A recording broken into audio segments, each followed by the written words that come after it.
we go. I'm inking this last panel. Well, actually, I'm doing the whole page, as you can see. Yeah, I've just got to this panel here and thought I'd start a video filming this one as I do this one.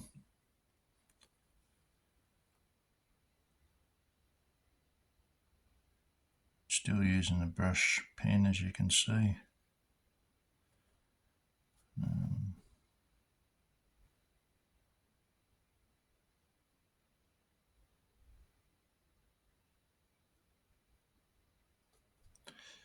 A little bit the proportions are probably a little bit out on this, but it doesn't matter. That's sort of my style, cartoony sort of figures, really, not hyper realistic.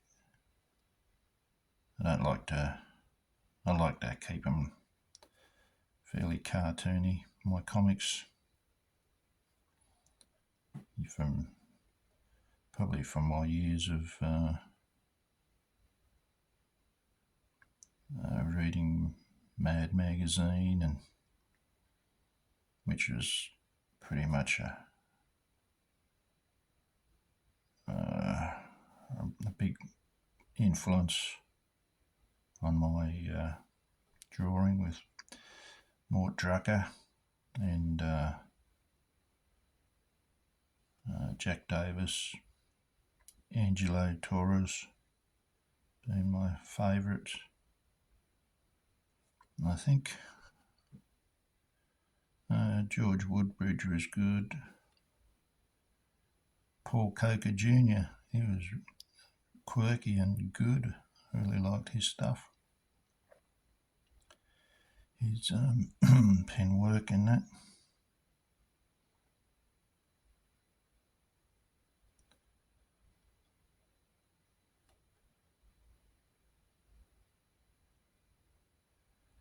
Yeah, I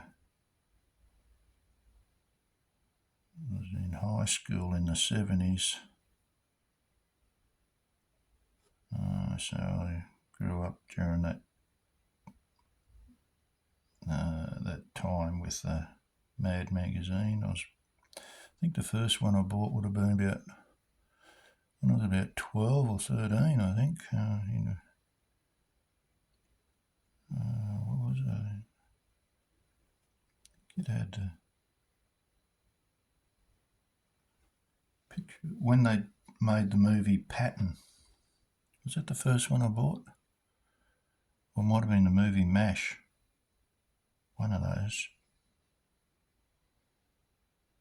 Because Mort Drucker did the movie parody for those. Really loved Mort Drucker's pen work, his figure work, everything about it. Everything about his style, his drawing, caricatures.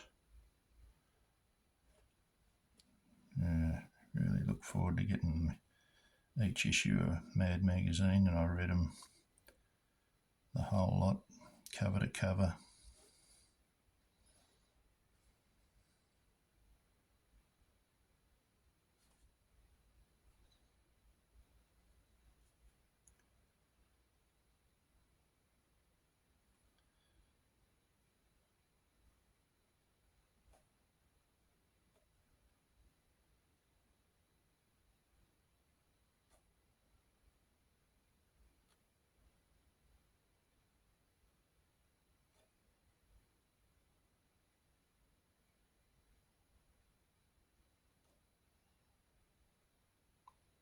I think most of Mort Drucker's work was done with a nib. I don't know if he used the brush much. No, he may have. I just can't remember now. Actually, when I was a kid, excuse me, I thought everyone inked with a nib. I didn't know the brush was even an option. I I don't think I was, it wouldn't have been till only a few years ago, like maybe, what would it be, when I was doing Code of Honour, my graphic novel Code of Honour. That would have been the first time I used a brush in a comic at all. Which was Code of Honour. When did I do that? Probably about 2009, something like that.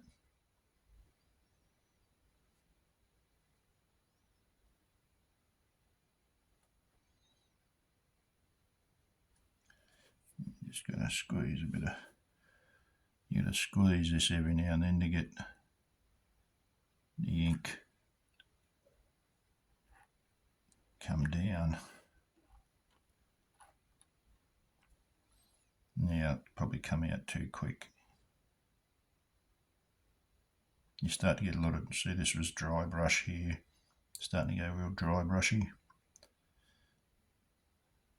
So the ink would sort of run out in this bottom bit, so you just got to squeeze here and push some more ink down. Now it's a better, more richer line.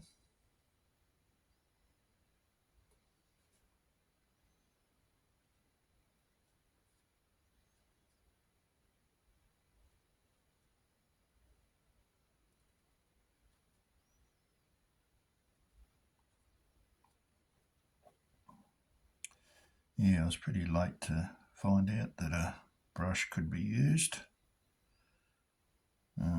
But once I started using it, I didn't look back. Although, actually, I remember reading Norman Lindsay. I was a big fan of Norman Lindsay as a youngster, and I read his autobiography and his biographies and all about tried to lap up as much as I could about how he worked. And I thought he was all pen, and actually I remember reading where he said that he didn't like to put solid blacks in. He thought using a brush was not what he liked to do, because it gave a solid black area and it made the drawing flat.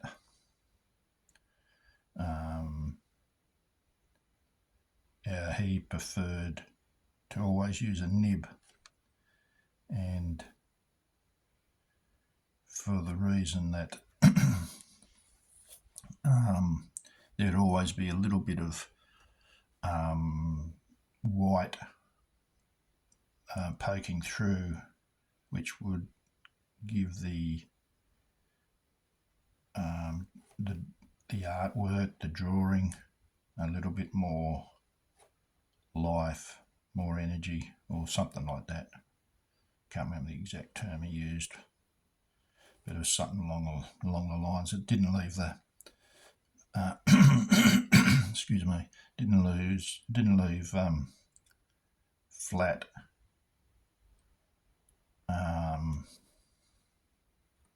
when you got just flat area there, large areas of flat. He didn't like that. He liked little bits of the hatching would give him white, which would make the drawing better.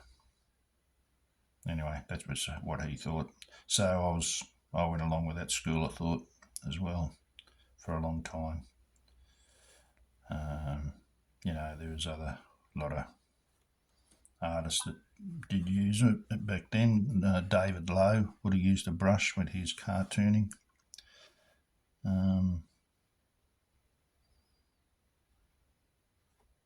But they were the people I looked at. I didn't really look at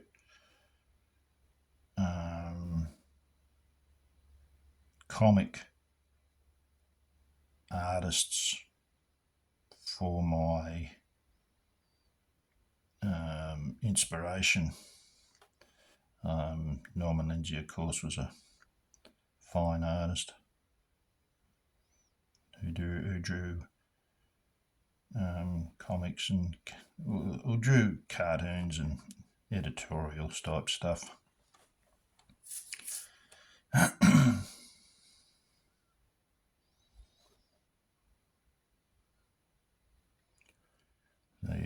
He wouldn't see how I'm blacking that in there with the solid black shape. He would he'd rather do that with a cross hatching and hatching. Of course, you read the old artists back in those days. They tried. A sign of a good artist was pen and ink artist was that he didn't have to cross hatch. He could do it all just by hatching. So that was the sign of a good one, and a lot of them was just,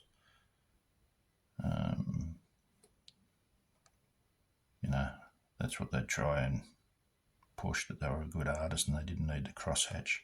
They could just achieve their different tones by just doing hatching in one direction. Alright, that's that figure done. I've just got to do that. I'll use a pen. I've got to rule those lines. Do that spittoon.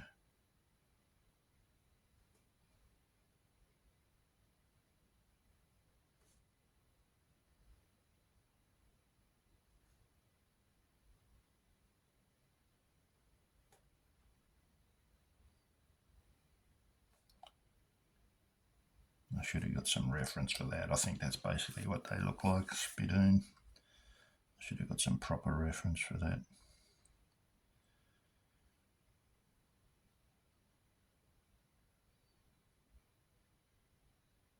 But it doesn't matter. You just get the idea, you know what it is. A bit hit and miss sometimes.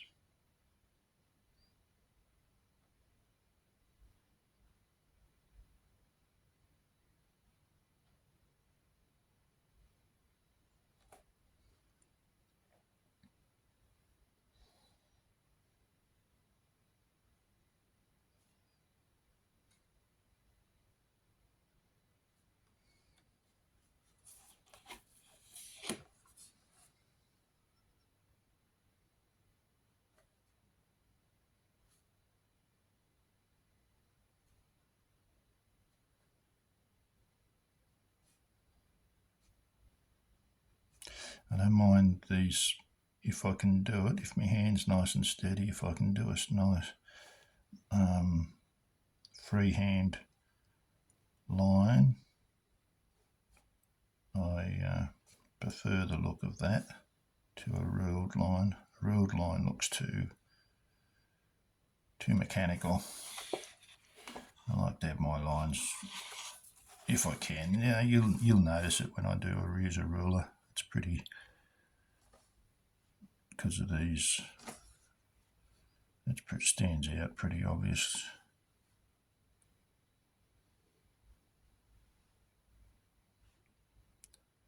But I prefer to do my lines, straight lines like this, if I can get away with it. Always sort of depends on how shaky my hand is in the day. Getting a bit older now, my hand isn't as steady as it used to be.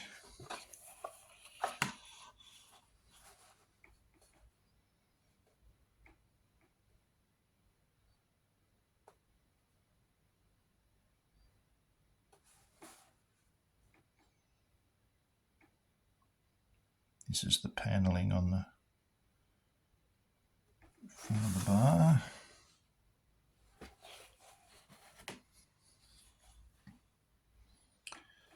I just run my hand when I do a practice run up there to see I'm online.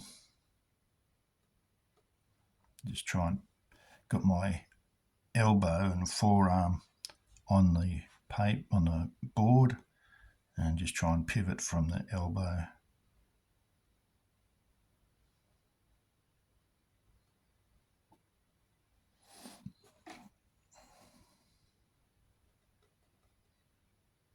Sometimes your hand sort of sticks to the board, gives that jittery line.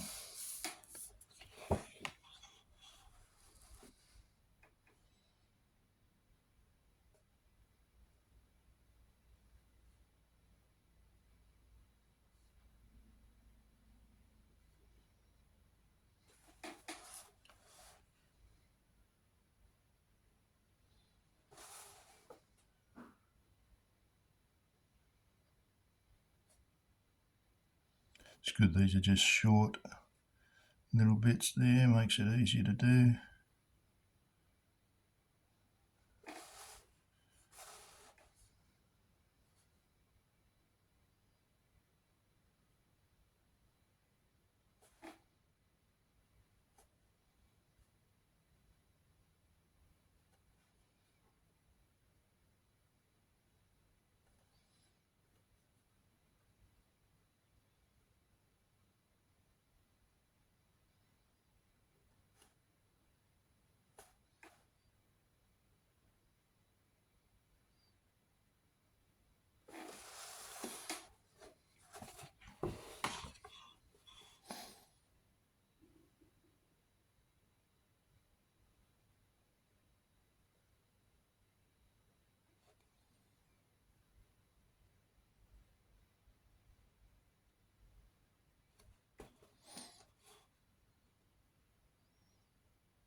I don't know how those things were fixed into the floor, but I imagine it was something like that.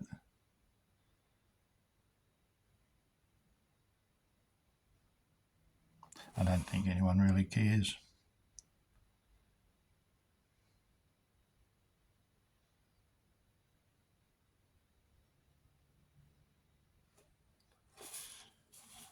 One more line here. This can be a bit of rubbish up against it or something. Cigarette butts and things.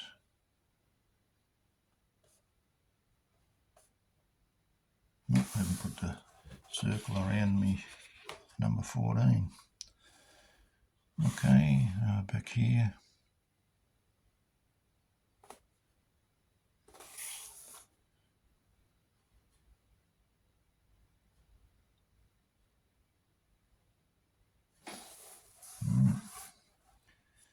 That's that. I'll make this solid black back here.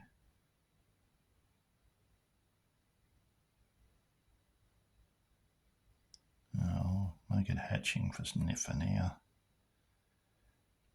I can make that solid black if I want to later on.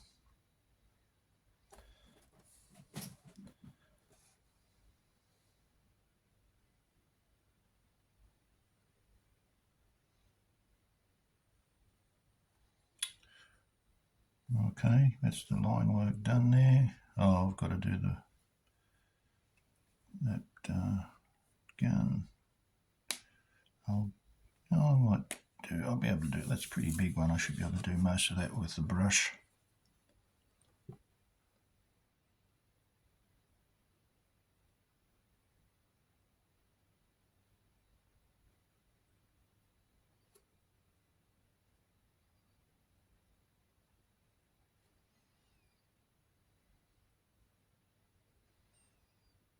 Saw a good movie with Michael Landon in it. Michael Landon used to be in Bonanza and Little House on the Prairie, and he was in a movie called Tom Dooley, based on the story of Tom Dooley. The song, Hang Down Your Head, Tom Dooley. And it was a good movie, made about 1958, I think. And it's about a couple of rebel soldiers. After they didn't realise the war was over, and they had been sent forward into Union territory to cause mayhem on there, and that sort of stuff that they had to do. And they, as I said, I didn't realise the war was over. They killed a couple of Union soldiers, and stopped a stagecoach just doing their job. And they actually pulled out of the stagecoach. They pulled out a rebel soldier, Confederate. And they said, "What are you doing in here, mate?" They'd shot him by accident. So, "What are you doing in here?" And he said, "What do you shoot us for? The war's over, mate. What'd you kill us? What are you doing? Don't you know?" So then they realised, oh, geez, no one told us. And they realised that they'd be hunted men. So they were chased around the countryside by the local law. And, it was a good story. Well, a lot of real good, just well done. Yeah, well done. Anyway, that's look it up. I watched it on YouTube, so it's available on YouTube. Very good black and white movie. All right, that's that for now. Might leave it at that. Just a short video today. I've got to work out. I'll probably come in with a smaller pen and do a lot of the hatching and maybe draw in some more details back here. I'm not sure yet. Yeah. Oh, he's got some rubbish down here. All right. Well, thanks very much for watching. Hope you got something out of that. Look after yourselves, and until next time, take it easy. Bye.